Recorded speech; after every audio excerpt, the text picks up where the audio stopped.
Bueno, voy a dar esta sesión sobre los injertos autólogos en sello, que prácticamente fue lo que hice en mi rotación por Madrid. Y bueno, los objetivos serían explicaros en qué consiste la técnica, especificar las indicaciones de esta técnica, describir el proceso de realización y explicar las posibles complicaciones que puede salir y cómo solventarlas. Un recuerdo anatómico de la piel, pues deciros que la piel es el órgano más grande del cuerpo, representa un 16% del peso corporal. El grosor de la piel varía de 0,5 milímetros, que serían los párpados, a 4,6 milímetros, que serían los talones. Es un órgano dinámico, tiene cambio de color, textura, grosor. Y en cuanto a las funciones, pues tendría función inmunológica, termorreguladora, sensorial, endocrina, produce vitaminas, excretora y el manto hiprolipídico tendría una función de barrera. En cuanto a las capas, de más externa a más interna tendríamos la epidermis, que es esta capa, bueno, no sé si así se ve. En la primera capa es avascular y está compuesta de un 95% de queratinocitos. Su principal función es barrera y esta capa se renueva cada 15-30 días. Después tendríamos la unión dermoepidérmica, que sería aquí, que es un apoyo mecánico de la epidermis y su función es adhesiva, de barrera y de señalización celular. Después, debajo de la unión dermoepidérmica tendríamos la dermis, que la dermis a su vez, esta es la dermis, se divide en la dermis papilar, que es la que nos interesa en los injertos, ya que son la dermis papilar es la que tiene estas proyecciones hacia la epidermis. Y más abajo tendríamos la dermis capilar, que tendría una función de resistencia y elasticidad. También deciros que en la dermis papilar y en toda la dermis encontramos la matriz extracelular, que es necesaria para la epitelización, y los fibroblastos, que también son necesarios. De ahí la importancia que tiene que el injerto se haga sobre esta capa, porque tanto la matriz como los fibroblastos se trasladarían al injerto que vamos a realizar.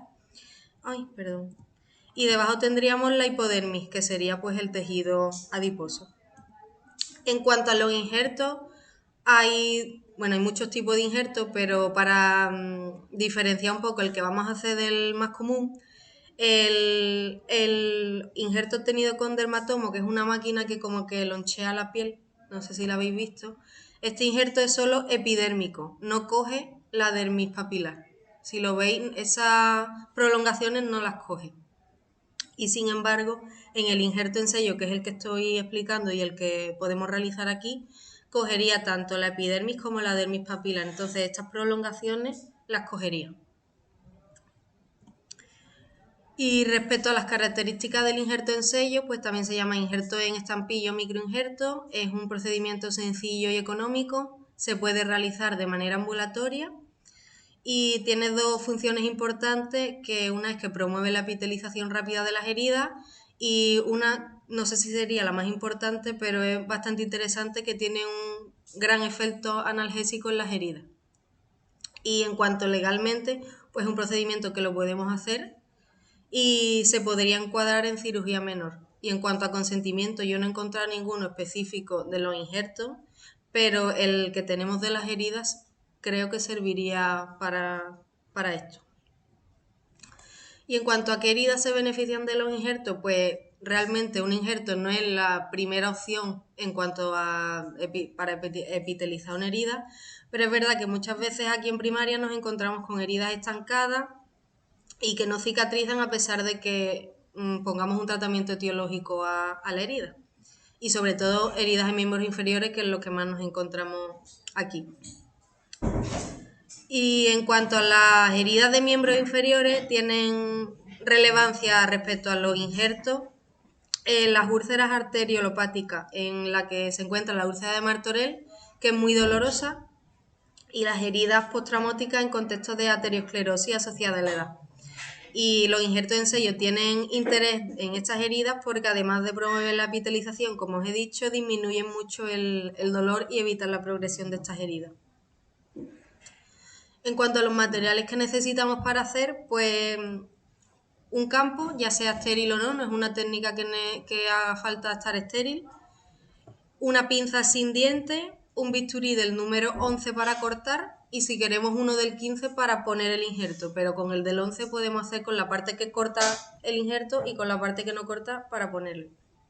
Gasa, clorexidina para la piel donante y en cuanto a los anestésicos podemos usar lidocaína al 1% o MEPI, el que queramos. Jeringa, aguja subcutánea para infiltrar la anestesia, el MEFIS para la zona donante, crema barrera óxido de zinc, una interfase que normalmente es un Urgotul o un Mepitel, incluso el Cutimed también se podría usar, un alginato para la zona donante y un empapador porque normalmente se hace en la zona del muslo y va chorreando la sangre para abajo y al final se mancha todo de sangre. ¿Qué? Y en cuanto a la preparación de la zona donante, pues normalmente en la zona anterolateral del muslo. Da igual que sea en la misma pierna de la herida o la otra.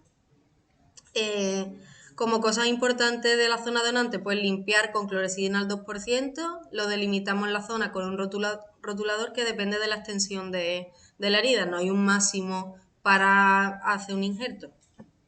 Y anestesiar pues eso con lido o con mepivacaína.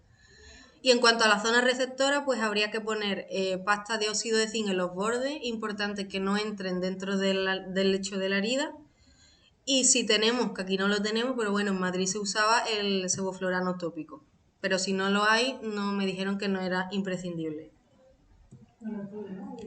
El sevoflurano se usaba allí, o el nolotil, para dilatar lo que son el lecho de la herida y para que prendiese mejor el injerto.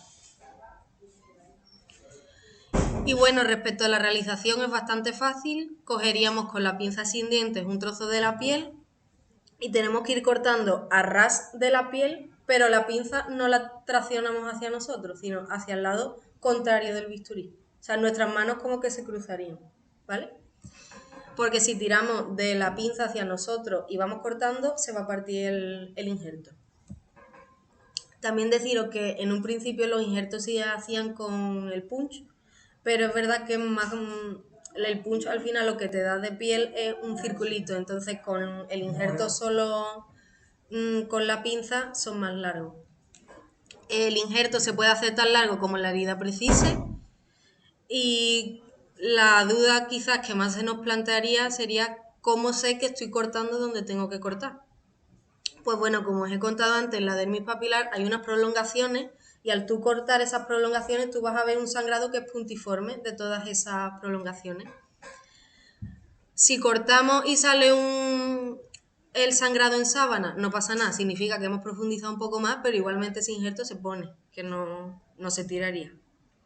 Y dejaríamos, cada vez que vayamos cortando el injerto, allí lo hacían o entre dos o uno solo, depende de la destreza de cada persona. Si se hacen entre dos, pues uno va cortando, hay dos pinzas y coge el injerto y el otro lo pone y va cortando. Si no, lo cortas y lo pones, no puedes dejar todos los injertos y ponerlos después.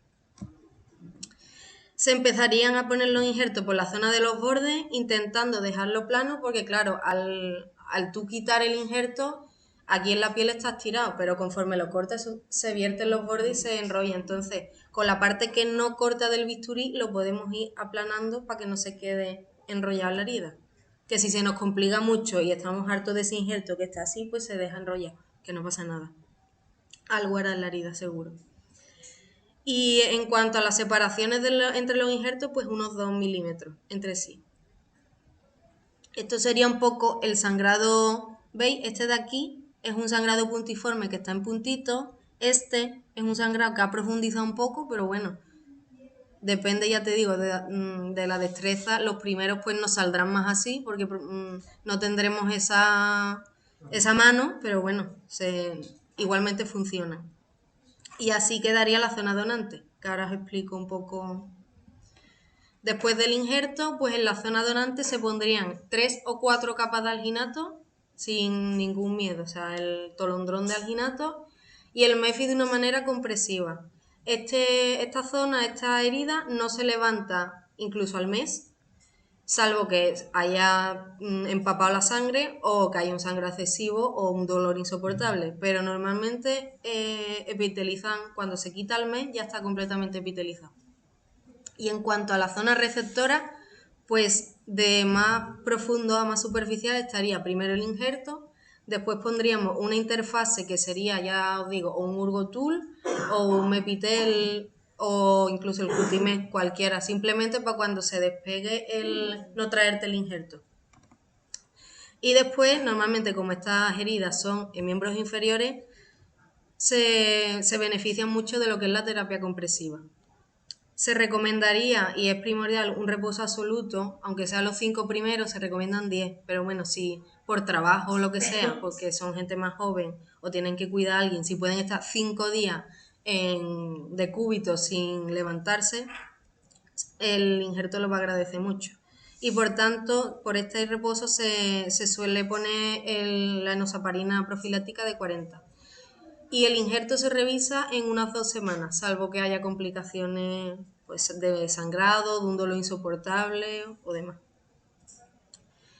También es interesante la sinergia entre los injertos y la terapia de presión negativa, que aquí ya la podemos hacer, que Ana se pueden solicitar los sistemas PICO para hacer la terapia de presión negativa y se podrían combinar en caso pues, que haya una insuficiencia cutánea, que haya un largo tiempo de evolución, que sea una localización anatómica muy complicada, el tendón de Aquiles, en sitios que sean muy difíciles, que antes de poner tú el injerto, porque lo ideal sería tener un lecho óptimo, sonrosado, que te indique que se puede epitelizar, pero la realidad es que es muy difícil encontrar un lecho óptimo para hacer injerto. Entonces, si tenemos una calidad que sabemos que es posible que no prenda ese injerto, pues también podemos usar la terapia de presión negativa. En caso de que en veces anteriores haya fracasado el injerto, pues también se puede usar la terapia de presión negativa. Y cuando haya una irregularidad de lecho y bordes, cuando haya una diferencia muy entre los bordes de la herida que sean como en un acantilado, pues ahí bien o rebajaríamos los bordes cortándolos con el bisturí, como está anestesiado también, podemos usar la anestesia para ahí también. O también podemos usar la terapia de presión negativa para intentar levantar un poco esos bordes. Y en cuanto al código de los colores del injerto, pues deciros que cuando se hace un injerto y se levanta, nos podemos encontrar muchos colores. No siempre va a estar blanco, ni siempre va a estar rojo, ni rosa. Entonces os quiero explicar un poco lo que significa cada color. Todo esto, como lo habéis podido deducir, lo he sacado del blog de Elena Conde, que está abierto para todo el mundo y es una maravilla. En cuanto al injerto, si es blanquecino o amarillo, significa que se ha formado la isquemia del injerto porque aún no se ha formado la red vascular entre el injerto y el lecho de la herida. Es normal que durante la primera semana tenga este color. Si por cualquier motivo hay que levantar el injerto antes de las 2 semanas, seguramente esté de este color, ¿vale? Después es normal y se cambiará de color a rosado y azulado. Este color azul violáceo significa que ya hay una congestión venosa de los injertos porque se están formando los nuevos vasos. Es un signo de que el injerto está prendiendo y en la siguiente semana se produce un drenaje venoso de los nuevos vasos y pasa de color violáceo a rosa. Este es el color que nos gusta a todos, que significa que ya hay prendimiento, que hay una conexión vascular bastante buena entre el injerto y el lecho. Y lo más normal es que encontremos los injertos de diferentes colores. Este, por ejemplo, suele haber con el azul violáceo porque es la fase previa. No todos los injertos prenden a la vez. Y hay zonas a lo mejor de la herida que prende la parte de abajo y la parte de arriba no. Y en cuanto al amarillo marronáceo, que serán los primeros que hagamos, pues acabarán así todos, que significa que los injertos se mantienen con inhibición, que quiere decir que por difusión los nutrientes pasan, pero no se produce la formación de vasos sanguíneos. Y deciros que a pesar de que esto signifique que no hay prendimiento y no se ha formado el nuevo vaso, interesa mantener estos injertos ya que liberan factores de crecimiento y células que promueven la cicatrización y sobre todo que disminuyen el dolor. En cuanto cuando el injerto ya está más avanzado, podemos encontrar restos de sudado y costra. Tienen una función que promueve la epitelización y protegen. Por lo tanto, es fundamental no retirar. Yo sé que esto da ganas de arrancar la pochillita y de quitarlo, pero es importante intentar no quitarlo, ya que mm, sobre todo es una función barrera y protectora para la herida que hay abajo, la piel que está abajo, que es recién creada. Y bueno, las costras pueden ser de diferentes colores.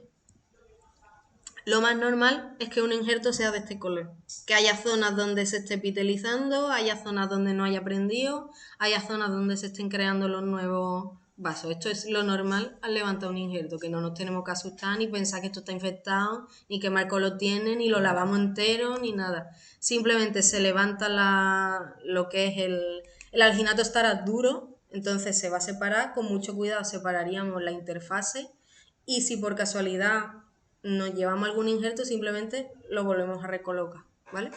No se echa nada, ¿no? Nada. De hecho, allí no sé, o sea, tú puedes lavar lo que es toda la pierna, pero del perímetro de la herida es que no echan ni suero, nada, nada. Ya te digo, Elena, cuando veía estos injertos decía, ¡oh, está estupendo! Y yo me quedaba en plan, no entiendo nada, pero ya me lo explicó y era lo normal y tú después veías que a las 2 semanas esto estaba cerrado. Veías esto, pero ya esto estaba seco, se caía y lo que había debajo era ya la piel íntegra, ¿vale? Y nada, este es mi primer injerto, que está, estoy muy orgullosa. Sí, esto fue una herida de un hombre que llevaba un montón de meses con la herida y fue la primera vez que iba a la consulta de allí y nada más llegó, se le injertó y a las 2 semanas, al mes, antes de irme yo ya estaba la herida pues por aquí, solo quedaba esta zona. Y nada, eso.